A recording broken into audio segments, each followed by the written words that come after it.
Au nom de Dieu, le miséricordieux, le tout miséricordieux. Chers frères et sœurs, que la paix de Dieu, sa miséricorde et ses bénédictions soient avec vous. Soyez les bienvenus dans un nouvel épisode de l'émission Les histoires des prophètes. On se rappelle qu'au dernier épisode, nous avons parlé du prophète Ibrahim, alayhi salam. Il habitait l'Irak et avait détruit les idoles. Il les a rendus en poussière. Pour ça, on a voulu le brûler, alors qu'il était encore jeune homme. Mais Dieu le Très-Haut l'a sauvé. Puis, le roi injuste Nemrod a appelé Ibrahim en essayant de le provoquer. Le roi voulait se moquer de lui, devant les gens. Mais ce roi injuste a été confondu grâce à Dieu. En Irak, Ibrahim a appelé les gens vers Dieu, le Très-Haut. Mais seulement Lot, alayhi salam, le fils de son frère, a cru en lui, et sa femme Sarah. Et à ce moment, quand les gens manigançaient pour tuer Ibrahim, l'ami de Dieu, ils voulaient ruser contre lui. Dieu a permis à Ibrahim d'émigrer. Alors il a émigré de l'Irak vers la Palestine. C'est un long voyage. Les prophètes émigrent. Ils parcourent la terre.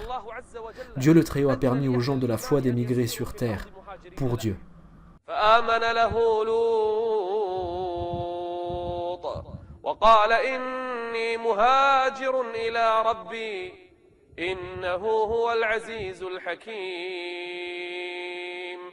Ainsi sont les prophètes. Ils émigrent sur terre, la parcourent.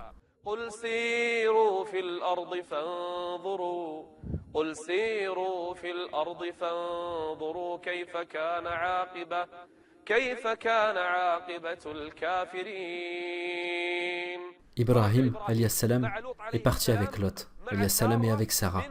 De l'Irak, ils sont allés jusqu'en Palestine, la terre bénie.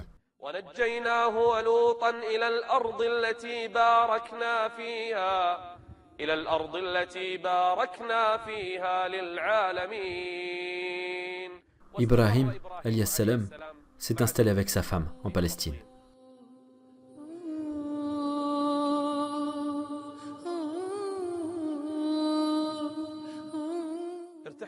Ibrahim alayhi salam et sa femme Sarah ont voyagé de la Palestine vers l'Égypte pour appeler à Dieu le Très-Haut. Alors arrivé en Égypte, il n'y avait que lui et sa femme qui croyaient en Dieu. Ibrahim, l'ami de Dieu, va connaître une nouvelle épreuve. Il sait qu'en Égypte, il y a un roi puissant qui agresse les femmes. Quand il trouve une femme avec son époux, il la kidnappe et la viole. Le roi envoya ses soldats à Ibrahim, l'ami de Dieu. Quand ils sont arrivés chez Ibrahim, alayhi salam, ils lui ont posé des questions sur la femme qui était avec lui, Sarah. Ibrahim a dit que c'est sa sœur. Ibrahim voulait dire sa sœur en Dieu, sa sœur en religion. Il n'a pas prétendu que ce n'est pas son épouse. Les soldats sont revenus chez le roi. Alors le roi a persisté pour qu'on lui emmène cette femme. Les soldats sont revenus chez Ibrahim, alayhi salam. Ils ont trouvé chez lui son épouse, Sarah. Ils ont essayé de prendre la femme, l'épouse d'Ibrahim, alayhi salam. Ibrahim a essayé de les en empêcher, mais les soldats l'ont poussé. Imaginez comment on peut prendre l'épouse d'un homme de force pour l'emmener à un roi injuste. Ibrahim, alayhi salam, l'ami de Dieu, a été obligé de rester chez lui. Il invoquait Dieu le Très-Haut pour sauver son épouse, Sarah. Elle lui a été volée et emmenée au roi injuste dans son palais. Quand elle est arrivée au palais, elle a commencé à invoquer Dieu, le Très-Haut, pour que Dieu la sauve de ce roi injuste. Et quand ce roi essaya de s'approcher d'elle, Sarah a invoqué Dieu, et le roi est tombé. Ce roi injuste est tombé, son corps fut paralysé, il n'a pas pu bouger. Alors, il a demandé secours à Sarah. « Demande à ton Seigneur qu'il me guérisse, et je ne t'approcherai plus de nouveau. »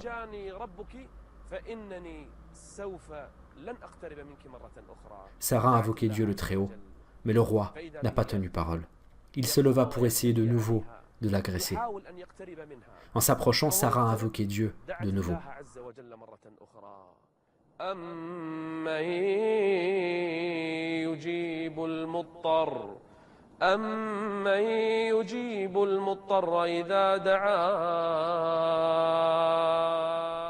Le roi est paralysé et appelle au secours Sarah. Imaginez la scène. Ibrahim, alayhi salam, l'ami de Dieu, invoque Dieu le Très-Haut. Et Sarah invoque Dieu le Très-Haut également. Et le roi, dès qu'il est paralysé, il demande secours auprès de Sarah, qu'Allah soit satisfait d'elle. et elle invoque Dieu, et Dieu guérit le roi une seconde fois. Et de nouveau, le roi se lève et ne tient pas parole. Il essaye d'agresser Sarah pour la troisième fois. Elle invoque Dieu le Très-Haut. وإذا سألك عبادي عني فإني قريب أجيب دعوة الداع إذا دعان. Pour la troisième fois, le roi est paralysé. Il demande secours à Sarah. Demande à ton Seigneur qu'il me guérisse. Et quand elle invoque Dieu et que le roi est guéri, il se lève et appelle ses soldats. Ô soldats, ô gardes, venez. Quand ils arrivent, il leur dit de prendre Sarah, car c'est un diable. C'est un diable. Et il lui offre une servante nommée Hajar. Sarah est revenue accompagnée de Hajar chez Ibrahim alayhi salam, l'ami de Dieu. Quand elle entre, Ibrahim lui a demandé ce qu'il s'est passé. Elle a dit, « Dieu le Très-Haut m'a sauvé de l'homme injuste. Dieu le Très-Haut m'a sauvé de l'homme injuste et m'a donné la servante Hajar. »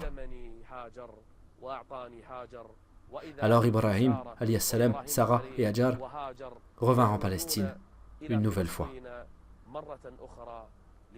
pour qu'une nouvelle étape, parmi les étapes de la vie d'Ibrahim, alayhi salam, l'ami de Dieu, commence.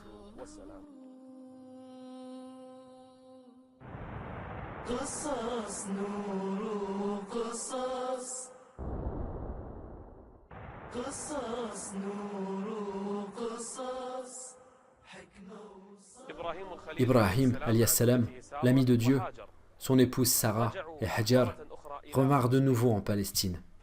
Quand ils sont revenus, Sarah a vu qu'Ibrahim alayhi salam a pris de l'âge et qu'il n'a pas eu d'enfant. Dieu ne lui a pas donné d'enfant. Elle lui a alors offert Hajar, prends-la, épouse-la, peut-être que Dieu te donnera un enfant. Ibrahim alayhi salam épousa alors Hajar. Hajar a accouché du premier enfant d'Ibrahim, l'ami de Dieu. Ibrahim alayhi salam l'a appelé Ismaïl. C'est le premier enfant. Ibrahim était si content de cet enfant. La joie d'Ibrahim alayhi salam suscita la jalousie de Sarah. Sarah a voulu qu'Ibrahim et Hajar s'éloignent d'elle. Et Dieu révéla à Ibrahim alayhi salam d'émigrer avec sa femme Hajar et son fils Ismaïl vers une terre déserte, vers une vallée sans agriculture, ni eau, ni personne qui y vive. Quelle terre? C'est la Mecque. Émigre, oh Ibrahim. Ibrahim est parti accompagné de sa femme Hajar, son petit enfant Ismaïl qui venait de naître. Il les a emmenés vers une terre déserte, vers une vallée entre les montagnes. Une terre sans agriculture, ni eau, ni humain, ni oiseaux, une terre sans vie. Il a laissé sa femme et son bébé Ismaïl. Il n'avait que peu d'eau et que peu de dattes. Il les a laissés. Hajar a couru derrière lui et lui demandant « Oh Ibrahim, à qui tu nous laisses ?» Mais Ibrahim ne répondait pas. « Oh Ibrahim, à qui tu nous laisses ?» Mais il ne répond pas. Alors Hajar lui a dit « Oh Ibrahim, est-ce que Dieu t'a ordonné ça ?» Il l'a regardé et a dit « Oui, mon Seigneur le Très-Haut me l'a ordonné. »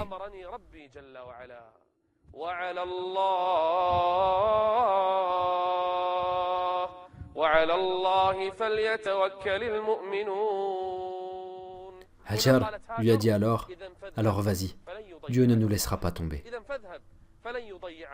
Ibrahim alayhi salam, l'ami de Dieu, les a laissés sur une terre déserte, entre les montagnes, une vallée sans vie. Ibrahim alayhi salam les y a laissés, et il est parti au sommet d'une montagne. Il leva ses mains vers le ciel et commença à prier Dieu pour eux. أسكنت من ذريتي بواد غير ذي زرع. Quelle vallée? C'est la Mecque. Il prie à Dieu. Ô notre Seigneur, qu'ils accomplissent la salat. Fais donc que se penchent vers eux les cœurs d'une partie des gens et nourris-les de fruits. Peut-être seront-ils reconnaissants. Hajar et Ismaïl alayhi salam sont restés dans cette terre déserte, cette terre morte. Ils ont épuisé l'eau et la nourriture. Le bébé s'est mis à pleurer et crier de faim. Que va faire Hajar maintenant? Elle sait que Dieu ne la laissera pas, mais personne n'est venu pour les aider. Elle est montée sur une colline appelée As-Safa. Et puis, elle a couru vers une autre colline, appelée El Marwa. Elle s'est mise à courir entre El Safa et El Marwa en appelant « Y a-t-il un secoureur? Y a-t-il quelqu'un qui répond à mon appel ?» Elle a couru 7 fois et a terminé sa course à El Marwa. Quand elle a terminé sur cette colline, elle a entendu une voix près de son fils. Elle a vu l'ombre d'une personne à côté d'Ismaïl, alayhi salam, l'enfant qui pleurait de faim, qui pleurait de soif. Notre mère Hajar a couru vers son enfant pour le secourir. Et là, c'est l'ange Jibril lui-même qui est descendu. Il frappa la terre avec son aile et une source d'eau apparut. Quelle eau? La meilleure eau de toute la terre. C'est l'eau de Zemzem, l'eau la plus pure, l'eau bénie. Quand un peu d'eau a commencé à couler, la mère d'Ismaïl alayhi salam s'est précipitée vers cette eau pour donner à boire à son fils. Elle s'est précipitée. Si elle avait laissé cette eau couler en entier, Zemzem serait devenu un fleuve coulant de cette source. Elle a donné à boire à son fils et elle a bu un peu de cette eau. Et Jibril alayhi salam a demandé « À qui Ibrahim alayhi salam vous a laissé ?» Elle a répondu « Il nous a laissé à Dieu le Très-Haut. Dieu le Très-Haut ne vous laissera pas perdre, a dit Gabriel. » Et puis Jibril a dit « Dans cet endroit, il y aura la maison de Dieu.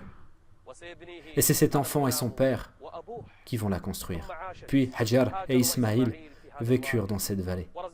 Dieu le Très-Haut lui a donné les fruits et la nourriture. Un jour, une caravane arabe qui passait venant du sud, de Jorom, ils ont vu des oiseaux survoler cet endroit. Et ils sont venus, ils ont trouvé l'eau et la nourriture. Et là, Hajar, la mère d'Ismaïl, alayhi salam, a donné son accord pour qu'il reste avec elle et son fils dans cette vallée. Et les Arabes vécurent dans cette terre bénie. Ainsi fut le début de la Mecque et de son histoire.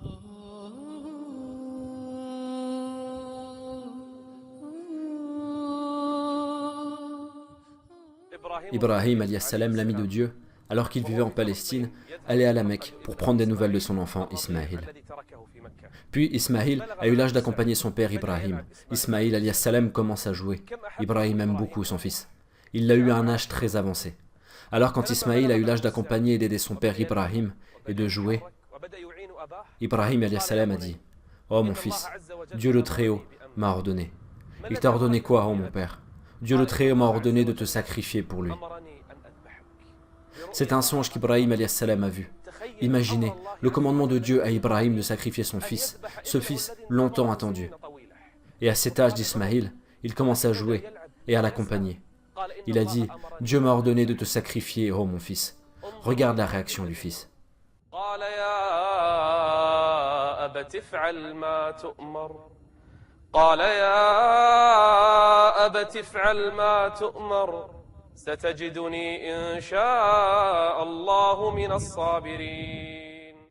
Dieu est le plus grand.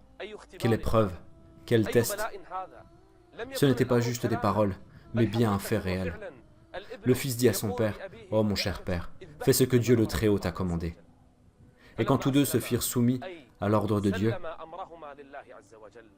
et que Ibrahim eut mis son fils sur le front, il a mis un rocher sur terre. Il a emmené son fils. Il a aiguisé la lame. Quand le couteau fut bien aiguisé, le fils dit à son père, « Oh mon cher père, mets mon visage face au sol. » Le père demanda, « Mais pourquoi, oh mon fils? Pour que tu ne vois pas mon visage, sinon tu vas hésiter. »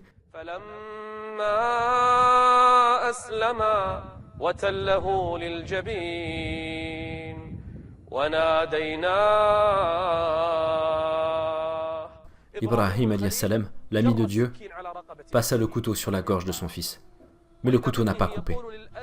Alors Ismaïl a dit, « Oh cher père, force bien. C'est le commandement de Dieu, le Très-Haut. »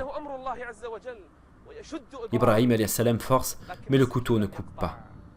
Ibrahim a réussi l'épreuve.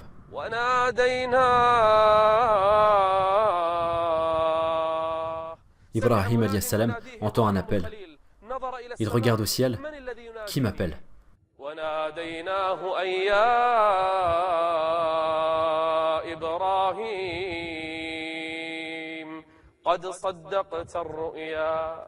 Tu as réussi l'épreuve.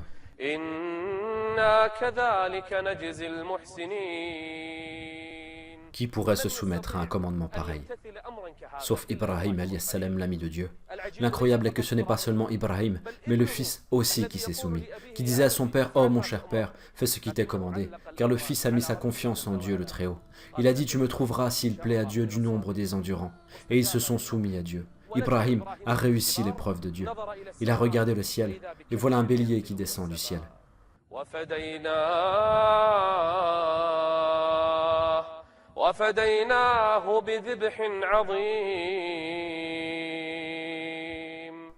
Dieu le Très-Haut a descendu un bélier comme rançon pour Ismaïl, alayhi salam. Alors Ibrahim, alayhi salam, l'ami de Dieu, l'a sacrifié au lieu de son fils. Ibrahim, alayhi salam, a répondu au commandement de son Seigneur. Quelle épreuve!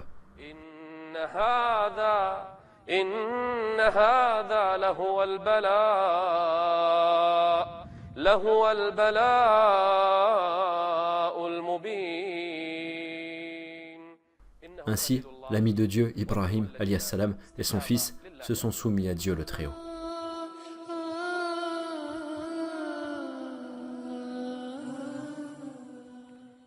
Ibrahim, l'ami de Dieu, et sa femme Sarah vivaient en Palestine. Ibrahim alayhi salam était connu pour son hospitalité envers les invités. Il ne se passe pas un jour sans qu'il accueille un invité. Un jour, il a vu 3 personnes étrangères. Il ne les connaissait pas.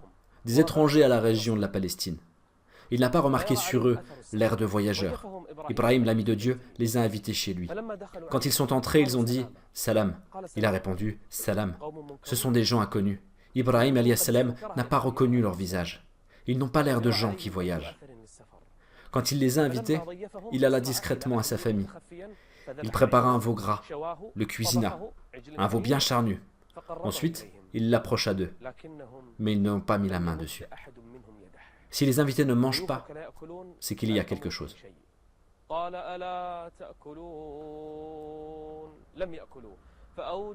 Quand ils ont vu qu'Ibrahim, l'ami de Dieu, ressentit la peur, ils dirent « N'aie pas peur, nous ne sommes pas des humains, nous sommes les anges du miséricordieux. Je suis Djibril, lui Mikaïl et lui Israfil, les plus grands anges de Dieu. Nous sommes venus chez toi. Pour quelle raison vous êtes venus ?» Sarah, qui était à côté en train de préparer le service aux invités, elle les entendait. Ibrahim demanda « Pour quelle raison vous êtes venus ?»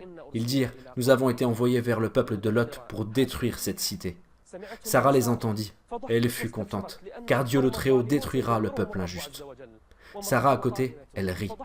Quand les anges ont entendu la femme d'Ibrahim rire, ils lui ont annoncé la bonne nouvelle. La naissance d'un enfant à Sarah, après cet âge et ce long temps. Sarah a vieilli et elle est d'un âge avancé. On lui a annoncé la naissance d'Ishaq, Isaac. Et pas seulement ça, tu vas même voir le fils de Ishaq, alayhi salam. C'est Yaqub, Jacob, alayhi salam. Quand elle a entendu la bonne nouvelle, وقالت يا ويلتى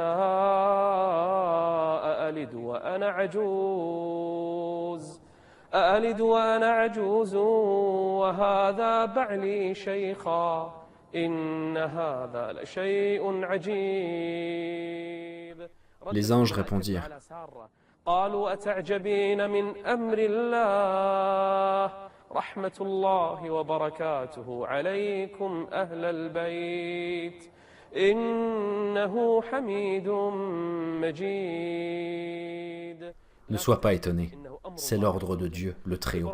Ibrahim alayhi salam et Sarah, quand ils se sont sentis rassurés, Ibrahim alayhi salam, le clément, l'ami de Dieu, commença à discuter avec les anges pour qu'ils ne châtient pas le peuple de Lot. Il leur a demandé d'être patients. Ne les châtiez pas maintenant. Peut-être qu'ils croiront en Dieu. Parmi eux, il y a des gens qui ont cru. Lot, ses filles. Ils discutaient avec les anges en faveur du peuple de Lot.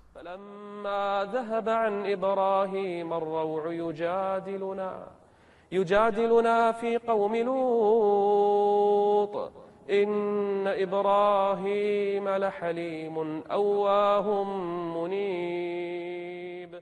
Oh Ibrahim, l'ordre est déjà venu, et le châtiment de Dieu descendra. Dieu a décidé d'un ordre irrévocable. Le peuple de Lot sera châtié, et Dieu sauvera les gens qui ont cru. Une bonne nouvelle, alors, fut annoncée à Ibrahim alayhi salam et à sa femme Sarah. La naissance de Ishaq, Isaac, et Jacob, qui sera le fils de Ishaq. Puis, les anges laissèrent Ibrahim alayhi salam et partirent chez le peuple de Lot.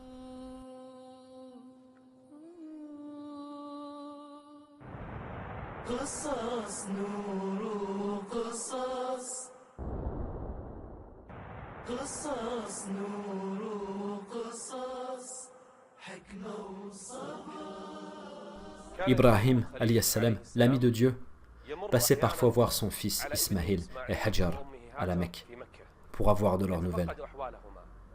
Quand Ismaïl devint un homme fort et solide, Ibrahim passa et trouva son fils Ismaïl en train de tirer des flèches. Ismaïl était un archer. Il a appris à tirer pour combattre dans le chemin de Dieu. Notre prophète Mohammed disait « Apprenez à tirer, car votre père, Ismaïl, était un archer. » Un jour, Ibrahim s'assit à côté de son fils Ismaïl et dit « Oh mon fils, Dieu le Très-Haut m'a donné un ordre. » « Lequel, oh mon père ?» demanda Ismaïl. « Dieu le Très-Haut m'ordonne de construire une maison dans cette vallée. Cette maison sera construite pour l'adoration de Dieu, le Très-Haut. Une maison de Dieu. » Ismaïl demanda « Et qu'est-ce que tu veux que je fasse ?»« Je veux que tu m'aides, mon fils, » répondit Ibrahim. Ismaïl alors commença à ramasser des pierres dans la vallée, pierre après pierre. Ibrahim alayhi salam élevait les assises de la maison. Il mit les assises et commença à les élever. Il construisait une maison qui sera consacrée à Dieu, le Très-Haut. Quelle maison? C'est l'histoire de la Kaaba et son commencement. Ibrahim alayhi salam, l'ami de Dieu, accompagné de son fils Ismaïl, construisait une maison. Cette maison sera un signe pour les gens. Cette maison aura une grande valeur pour les humains plus tard. Ce n'est pas une maison comme les autres. La première maison qui a été édifiée pour les gens.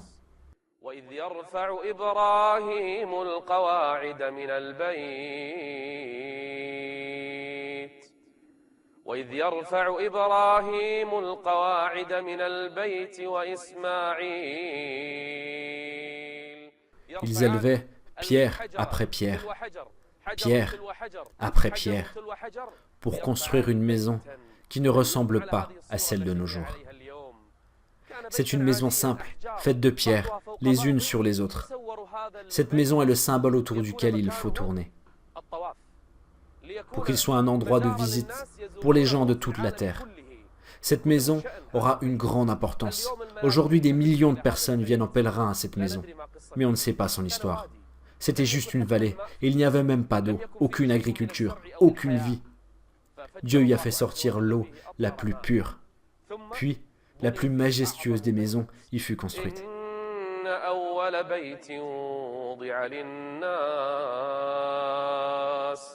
وضع للناس للذي ببكة مباركا وهدى للعالمين فيه آيات بينات مقام إبراهيم. Ibrahim alayhi salam se tenait debout dans un endroit qu'on appelle de nos jours Maqam Ibrahim, pour mettre une pierre au-dessus d'une pierre, pour construire une maison. Quand il construisait la maison, la plus sacrée et la plus majestueuse, il invoquait Dieu le Très-Haut. ربنا تقبل منا إنك أنت السميع العليم وتب علينا